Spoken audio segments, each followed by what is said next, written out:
نحمدہ ونصلی ونسلم علی رسولہ الکریم اما بعد فاعوذ باللہ من الشیطان الرجیم بسم اللہ الرحمن الرحیم ومن یتق اللہ یجعل لہ مخرجا ویرزقہ من حیث لا یحتسب صدق اللہ مولانا العظیم ان اللہ وملائکتہ یصلون علی النبی یا ایہا الذین آمنوا صلوا علیہ وسلموا تسلیما اللہم صلی علی سیدنا و نبینا مولانا محمد وعلی آل سیدنا و نبینا مولانا محمد وبارک وسلم صلاۃ و سلام علیک یا رسول اللہ صلی اللہ علیہ وسلم۔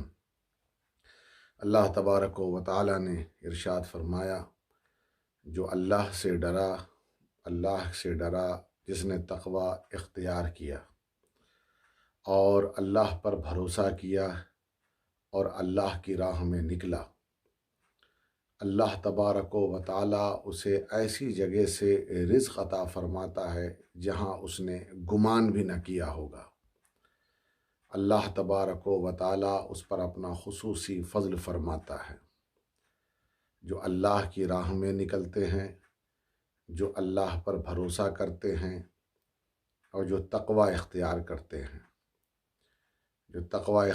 کرتے ہیں، حضرت علی رضی اللہ تعالیٰ نے فرمایا کہ من اتق اللہ عاشا، جو اللہ سے ڈرا۔ تقوی اختیار کرنے کا مطلب پرہیزگاری ہے، نیکی ہے، اللہ سے ڈرنا ہے، اور تقوی اختیار کرنے کا مطلب یہ ہے کہ حکم خدا اور رسول پر عمل کرنا ہے۔ تو حضرت علی نے فرمایا کہ جو اللہ سے ڈرا اس نے گویا ایک اچھی زندگی گزاری اور ایک طاقتور زندگی گزاری اور ایک طاقتور انسان بن کر رہا۔ جو اللہ سے ڈرا، جو تقوی کے ساتھ گیا اور تقوی کے ساتھ اپنے آپ کو جس نے قائم رکھا اس دنیا میں، تو اللہ کے کسی بھی شہر میں وہ جائے، اللہ تبارک و تعالی اسے امان عطا فرماتا ہے، اس پر اپنا خصوصی فضل فرماتا ہے۔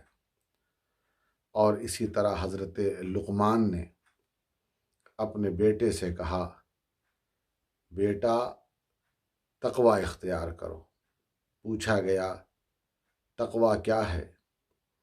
آپ نے فرمایا اپنی عادتوں کو اچھا کرو، عمدہ عادت بناؤ۔ آپ نے فرمایا دین پر قائم رہو۔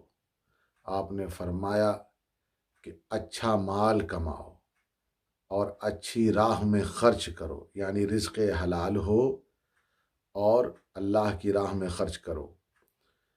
حیا پیدا کرو، اچھے اخلاق اپنے اندر پیدا کرو، سخاوت پیدا کرو۔ اگر یہ عادتیں تمہارے اندر ہیں تو پھر یہ سمجھ لو کہ تم متقی ہو گئے، تم پرہیزگار ہو گئے۔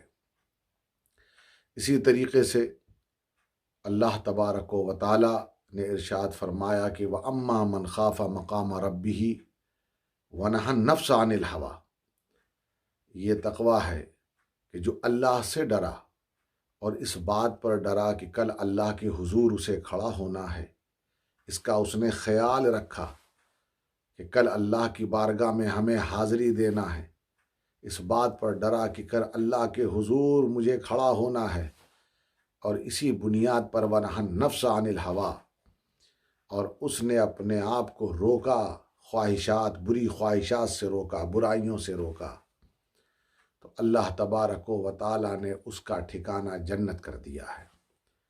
پھر اس کا گھر جنت، اس کا ٹھکانہ جنت ہے۔ معلوم یہ ہوا کہ تقوی یعنی پرہیزگاری، اللہ سے ڈرنا، یہ سب ایک چیزیں ہیں۔ اچھا اخلاق، اچھی عادتیں پیدا کرنا، رزق حلال کی طرف توجہ دینا، یہ ساری چیزیں تقوی ہے، پرہیزگاری ہے۔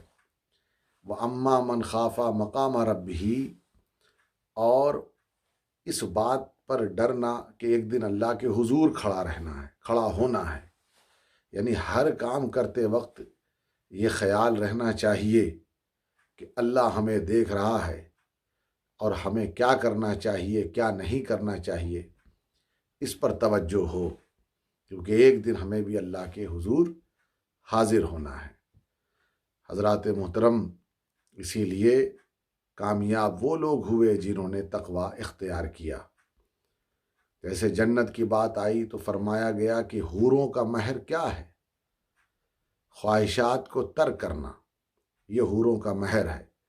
یعنی کہ اپنی جو خواہشات جو لوگ ترک کرتے ہیں، جو لوگ اپنی خواہشات، وہ جو ناجائز خواہشات ہوتی ہیں، جو بربادی کی طرف خواہشات لے جاتی ہیں، جو لالچ کی طرف خواہشات لے جاتی ہیں، جو گمراہی کی طرف خواہشات لے جاتی ہیں، تو چونکہ ان خواہشات کی بنیاد پر انسان دلدل میں گرتا ہے، گمراہی کے دلدل میں گرتا ہے، اور اسی طرح اسی خواہشات کی بنیاد پر وہ اپنی قیمتی چیزیں، یہاں تک کہ کبھی کبھی وہ ایمان کو بھی ضائع کر بیٹھتا ہے، تو پھر ایسی صورت میں اسے کہاں جنت ملنے والی ہے۔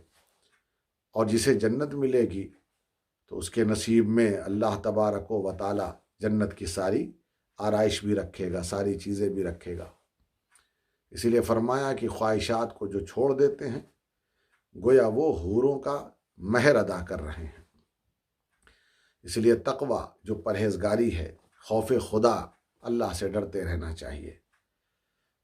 تقوی کے معنی ہے کہ اپنے آپ کو برائیوں سے بچانا۔ تقوی عن المعاصی اسی کو کہا گیا کہ گناہوں سے اپنے آپ کو بچاتا رہے انسان۔ یہ بھی تقوی کی بڑی قسم ہے۔ فرمایا تقوی عن البدعہ، یعنی کہ بدعت سیئہ، بری بدعت سے۔ بدعت کی دو قسمیں ہیں، ہر بدعت بری نہیں، ایک بدعت سیئہ، ایک بدعت حسنہ۔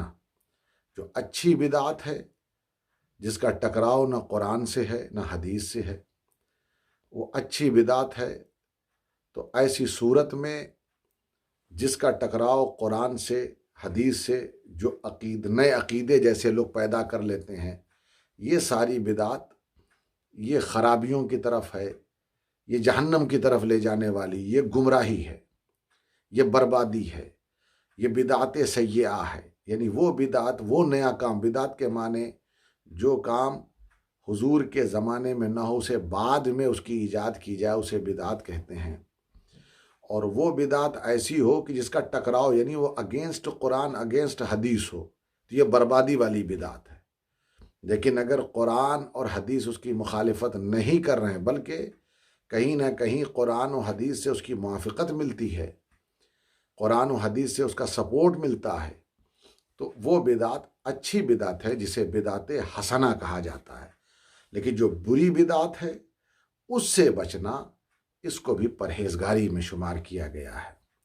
تقوی عن البدع یعنی بدعت سے بچنا۔ اسی طرح تقوی عن الشرک، کامیاب ترین انسان وہ ہے کہ جو شرک سے بچے، یعنی اللہ کے سوا کسی اور کی عبادت کرنا، یہ شرک ہے، اس سے بچنا، یہ بہت بڑی پرہیزگاری ہے۔ اور کچھ لوگ اپنی طرف سے جو شرک کو جسٹیفائیڈ کرتے ہیں، وہ بھی ایک الگ بحث ہے۔ لیکن ہاں، اگر کسی بت کے سامنے جا کر کے سر کو جھکا دیا اور اسے اپنا معبود مانا، اللہ کے سوا دوسرا خدا مانا، اللہ کے ساتھ کسی دوسرے کو شریک کیا عبادت میں، تو پھر ایسی صورت میں وہ مشرک ہے اور بربادی ہے۔ پھر شرک کے اقسام ہیں، یہ الگ گفتگو ہے کہ شرک کی کتنی قسمیں ہیں، کبھی موقع رہا تو انشاءاللہ اس پر گفتگو کروں گا۔ تو شرک سے، بہرحال شرک کسی قسم کا بھی ہو اور وہ شرک ہے، اس سے بچنا، یہ بھی تقوی ہے، یہ بھی پرہیزگاری ہے۔ باکمال شخص وہ ہے کہ جو شرک سے بچتا ہے۔ اسی لیے قرآن نے ارشاد فرمایا کہ لیس علی الذین آمنوا وعملوا الصالحات جناح، یہ توبہ کرنے والوں کے لیے ایک بہت بڑی آیت کریمہ ہے کہ وہ جو ایمان لائے، نیک عمل کیا، ان پر کوئی گناہ نہیں ہے۔ فیما تعیموا، ایمان لانے سے قبل اگر انہوں نے کوئی برائی کی، کوئی حرام لقمے کو اپنا نوالا بنایا، حرام چیزوں کو کھایا یا پیا، شریعت نے اس کو حرام ابھی قرار نہیں دیا تھا، لیکن شریعت نے جب حرام قرار دیا تو اس سے وہ رک گئے۔ قرآن نے کہا لیس علی الذین آمنوا وعملوا الصالحات جناح فیما طعموا، کہ وہ جو ایمان لائے، نیک عمل کیا، ان پر کوئی گناہ نہیں ہے، فیما طعموا، جو چکھا پہلے، اللہ تعالیٰ اسے بھی معاف فرما دیتا ہے۔ اذا متقوا وآمنوا، اسی لیے تقوی اختیار کرو، ایمان لاؤ، وعملوا الصالحات، نیک عمل کرو، ثم اتقوا واحسنوا، پھر تقوی اختیار کرو، نیک بنتے چلے جاؤ، تقوی پر تقوی پر، یعنی مسلسل اللہ سے ڈرتے رہو۔ یہ تقوی ہے، یہ کامیابیوں کی طرف لے جانے والا تقوی ہے، یعنی تقوی پر قائم رہنا، اللہ تبارک و تعالیٰ کے حکم پر عمل کرتے رہنا، یہ تقوی ہے۔ اور یاد رکھیے گا، جس نے یہ تقوی اختیار کیا کہ اسی پر اپنی زندگی گزارا تو وہ کامیاب ہوا۔ حضرت موسیٰ علیہ السلام نے اللہ تبارک و تعالیٰ کی بارگاہ میں ایک سوال کیا، اس کو نزہۃ المجالس میں لکھا ہے، اے اللہ، تو نے مخلوق کو خلق کیا، پھر انہیں ممکن ہے کہ یہ سوال مخلوق کے لیے ہی حضرت موسیٰ نے کیا ہو تاکہ لوگوں پر بات واضح ہو، اللہ کی طرف سے بات کھل کر کے آئے تو لوگوں پر واضح ہو جائے۔ تو حضرت موسیٰ علیہ السلام نے کہا، اے اللہ، تو نے مخلوق کو بنایا، مخلوق کو خلق کیا، تو نے لوگوں کو کریٹ کیا، تو یہ جو خلق کیا تو نے بنایا، پھر انہیں جہنم میں ڈالے گا، تو آخر اس کی وجہ کیا ہے؟ اللہ تبارک و تعالیٰ نے کہا، اے موسیٰ، تم کھیتی کرتے ہو، کھیتی کرنے کے بعد کیا ساری کھیتی کا استعمال کرتے ہو؟ تو حضرت موسیٰ علیہ السلام نے فرمایا، نہیں، جو غلے میں جہاں خیر نہیں دکھائی دیتا، یعنی جو غلہ سڑ جاتا ہے، جو اناج خراب ہو جاتا ہے، جس کے اندر برائی آ جاتی ہے، جس کے اندر خیر، جو کسی کام کا نہیں رہتا، تو اسے جلا دیتے ہیں، اسے پھینک دیتے ہیں، پھر اس کو جلا دیتے ہیں۔ جو استعمال میں آنے والا ہے، جو کام میں آنے والا، اسے ہی لے جاتے ہیں، اسی کا استعمال کرتے ہیں۔ اللہ نے کہا، یہی جواب ہے موسیٰ، جس نے اپنے اندر خیر پیدا کر لیا وہ باقی رہے گا، وہ جنت میں جائے گا، اور جس میں خیر نہیں ہوگا وہ جہنم کی آگ میں جلا دیا جائے گا۔ معلوم یہ ہوا کہ اسی آگ سے بچنا اور خیر کی طرف جانا، اسی کا نام تقوی ہے، اور جس نے اس تقوی کو اختیار کیا اس جماعت کا نام اولیاء اللہ ہے، اور اولیاء اللہ کی جماعت میں سر فہرست جس کا نام لیا جاتا ہے وہ سیدنا شیخ عبد القادر جیلانی رضی اللہ تعالی عنہ ہیں۔ اور آپ کی تعلیمات میں تقوی کے تعلق سے بہت ساری گفتگو ہے، میں اپنی بات کو اسی پر ختم کرتا ہوں۔